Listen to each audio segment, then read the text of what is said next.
Hello everyone, you are watching Square Triangle Mouse, and in this video we are going to do an espionage guide of Civilization 6.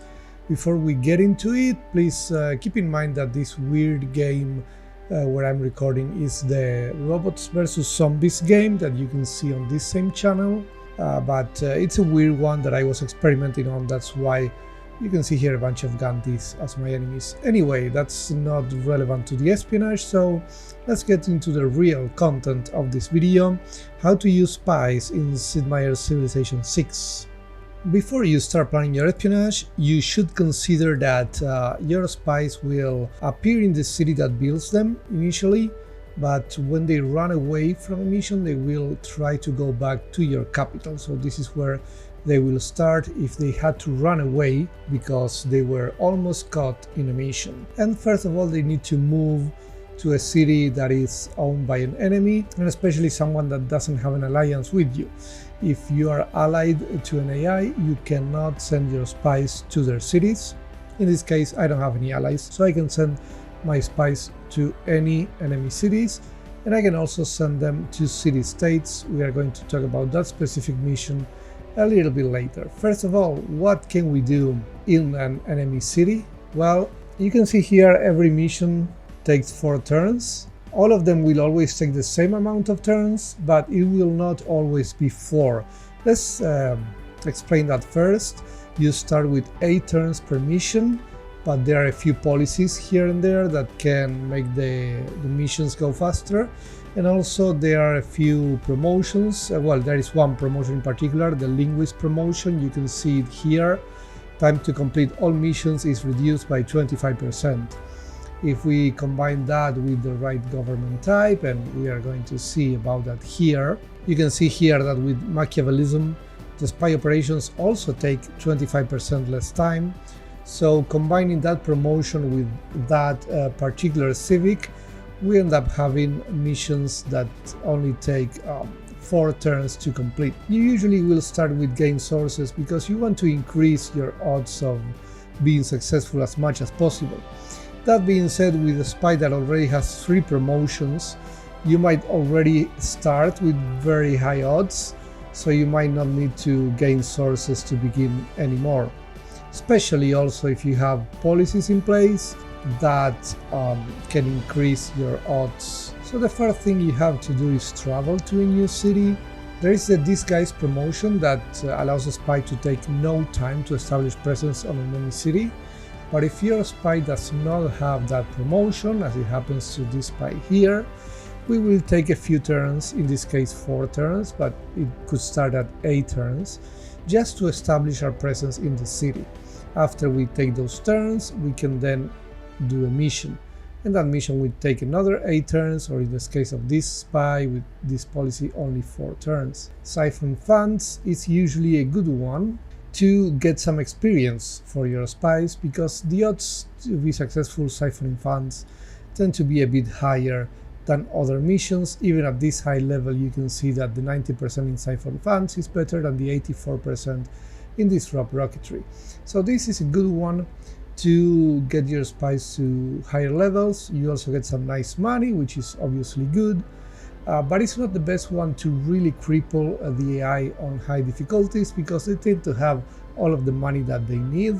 So if you're playing on high difficulties, this is mostly just to level up your spies. When you're going for a scientific victory and you are competing with an AI that is also going for the scientific victory, disrupt rocketry is going to be a good way to gain some time. If you can do it in the cities that are building, for example, the moon landing, you can really delay the AI several turns, which will give you an edge to win the scientific victory faster. So this is usually a useful mission when an AI in high difficulty especially is about to win before you have a chance to win yourself. Listening post is not a very useful one. Increasing diplomatic visibility is not so useful in this game, so I would recommend just skipping this mission altogether. I pretty much never use it. Fomenting unrest, again, is a rather useless one. If the enemy has a city next to your borders and they are losing loyalty towards you, you will probably get that city without using this mission, and this mission will really not change things all that much. If you have the zombie mode turned on, You can do a zombie outbreak, and zombies might do some pillaging, so it could be an interesting mission to do, especially if you're not playing on the highest difficulties. On daily, the AI will not have so many problems dealing with zombies. Of course, the missions that are available to you depend on the districts that are available in the city. In the previous mission we didn't have neighborhoods or aqueducts, but if we check here in Kolhapur, we can see that we can recruit partisans in the neighborhood, and with the theater square we can steal some great works. This is a very useful mission for cultural victories. You can speed up your cultural victory by doing this, so that's another one that can be recommended. Recruiting partisans, again, the partisans, just like the zombies, they can pillage the city, so it's also a fairly decent mission. Not the best one, but not a useless one either. Neutralizing governors can be good if you are attacking a city that has Victor, for example. Victor can give a good defensive bonus, so neutralizing the governor in that case could be useful. Otherwise, it's also not a super great mission, but not a completely useless one either. If the city has a dam that has not been pillaged, as it happened here in Impal, there is another mission that we can get, which is breaching the dam to flood the river valley. This will pillage some tiles, so it could be a slight delay initially, but keep in mind that the tiles will later get more yields for the owner of that city. So if you are planning on invading that city a little bit later in the game, this could be a good mission. Otherwise, I wouldn't waste my time on it because I don't want to give the AI better yields for the future. You can also send your spies to your own cities to counterspy a district. Now, if you are a counterspy in a district, you will counterspy also the districts that are adjacent to it. For example, if I go to the campus here with this spy, it will counterspy the campus, so no one can steal Eurekas from me. But I will also protect the commercial hub, so they cannot. They could steal siphon gold or do things, but it will be harder because we have a spy counter-spying, so the odds of success will be a lot lower. It will also protect the industrial zone, it will also protect the city center, so it will protect a lot of tiles that are adjacent to the campus. And of course, counter-spying is more useful when you're going for scientific victories, because the AI might try to destroy your spaceports, so you want to put probably one spy counter-spying them to make sure your moon landing projects and your Mars colony projects don't get destroyed. In this particular game I already have all of the technologies, but if there was one missing I could go to a campus that the AI had and try to steal the Eureka from them. Of course, assuming the AI already has the technology and I don't have them. That is a good mission to try to catch up, and it's especially good when you are playing with Babylon because the Eurekas will give you the full technology. So keep in mind, spying on campus when you're playing with Hammurabi is just a really good mission for you to play. Sabotaging the production in an industrial zone is another good mission. Again, when you are playing against an AI that is going for the scientific victory, this will delay their production of moon landing, and it will delay their production of Mars colonies and, well, basically everything. So it's a very good mission, and also because they lose production it will take them longer to fix the district. So overall it's a win-win, and it tends to be a mission with high odds of success.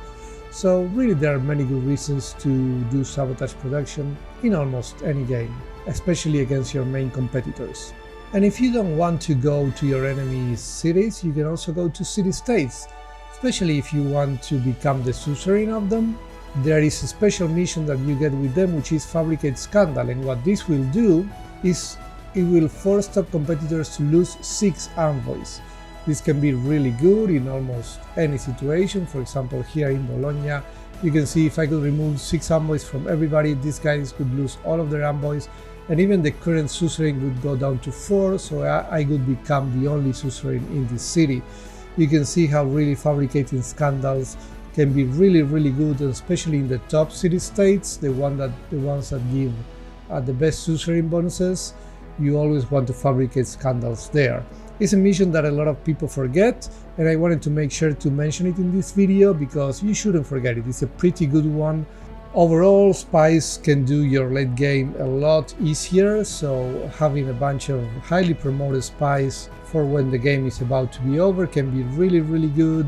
And that's it for this video. I hope you learned a lot about espionage missions. I hope you know which are the good ones now and which are the ones that you can safely ignore. And if you have any questions about either espionage or any other mechanic in Civ 6, just leave it in the comments below and I will be happy to answer for you and even do a full video if you suggest a good topic for it. And that's it. I'll see you on my next videos. Until then, please remember, hit the like button, subscribe to the channel, and thank you very much for watching.